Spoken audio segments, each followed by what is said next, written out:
Hey guys, what's good? So I'm throwing something a little different at you all on the channel here as I'm bringing you a review of the Figuarts Charizard figure. Now this is the OG Charizard figure and is not the SH Figuarts re-release Charizard that came with Flare Blitz effect parts.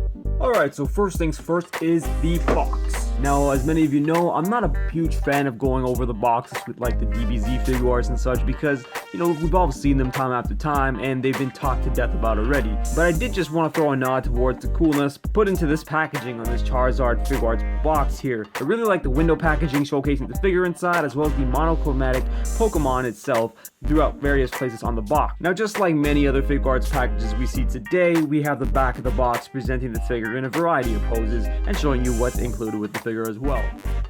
Perhaps what I think is the coolest feature on the box is the holographic silhouette of Charizard. We've got one on either side of the box here, and to me it really kind of tugs on that nostalgia string, making me think of the base set Charizard. So if you're a Gen 1er like myself, you know that the Kanto starters are some of the most popular Pokemon to date. And of those three, Charizard is arguably the most popular one out of the three. So right off the bat, there's no doubt about it, this thing looks like Charizard. And if you couldn't tell that from the perfectly chosen tangerine shade of orange throughout him, surely you could tell it by his massive wings and flaming tail. Now this is truly an amazing piece right here, and with virtually no paint bleeding on any parts of the figure, it's just stunning. One thing I really like and miss about these older Bandai figures is the detail and paint shading present throughout it. I mean, look at that. This thing actually looks like it really has a bone structure underneath it because of this paint shading, especially at the back of the wings, man. Now speaking of the wings, there's even more paint shading in the shades of blue we see, ranging from a dark cerulean on the borders to a pale teal color in the center. We also have his little toes, fangs, and eyes, all in a pristine shade of white, which really pop on the figure. And speaking of the eyes, oh man, the shade of the pupils actually match the wings. This is some fine artwork right here, ladies and gents. Now last but not least, we have the tail, which features what is probably the finest touch on the figure to really solidly pay homage to its digital counterpart. The translucent effect on the tail is really the icing on the cake. I mean, they could have easily done with some orange and yellow paint here, but they didn't. They went that extra step and it paid off big time. Alright, so here's where things get really cool. I'm used to just covering the humanoid looking figures in the DBZ Figuarts line, but with Charizard we enter a whole another level of articulation. Alright, now I want to start off with the wings. Not only do these things look cool, but they function pretty well as well. So of course you can move them up and down in a flapping sort of motion, and you can also get a pretty unnatural range of motion in the swivel department going on here. Now, the wings also have a double hinge going on, which really allows you to get creative when it comes to posing. You can have them flattened out for some in-flight poses, or you can kind of have them bent back to give them more of an imposing, menacing appearance. Alright, so next I want to talk about the tail. So, not only does this thing have probably the most segments on it on the figure, but I mean it's very rare we see this in a tail in Figuarts outside of Monster Arts figures. I don't even think Shenron's tail has a tail like this. Very close neck on him though. But one thing to note about this tail and its segments are some of them serve more as placeholders rather than articulating points. And I'm just going to go ahead and pop it off.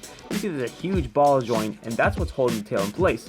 So what I mean by this is if you push the range of motion too far, as with any other ball joint on any other figure really, it's going to come off. Now I wish that they did include a little bit more motion here so the tail can actually hang down more easily so that you can recreate that kind of Gen 6 sprite appearance, if you know what I'm talking about.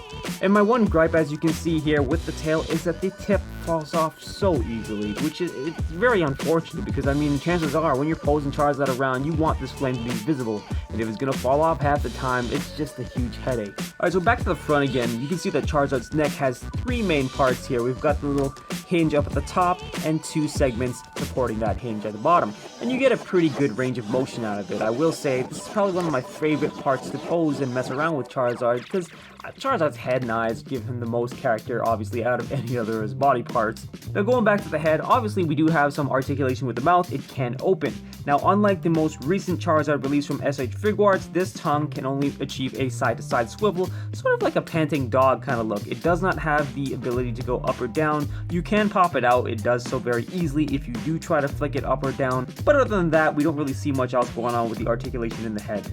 So lastly, we have his arms and legs. Now his arms are very T-Rex-like, and the fact that they're very short and slender but he does have quite a good range of motion out of it. Nothing too new. Shoulder joint, bicep swivel, and elbow flexion and extension.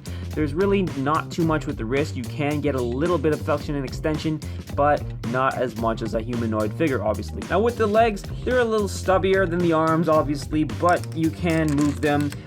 They're limited by Charizard's little belly going on here, so you're gonna have to kind of finagle your way around to get some creative poses going on with the legs. But there is 1, 2, 3 parts that make this up. His foot can rotate all the way around, and there is some ankle rocking motion going on there.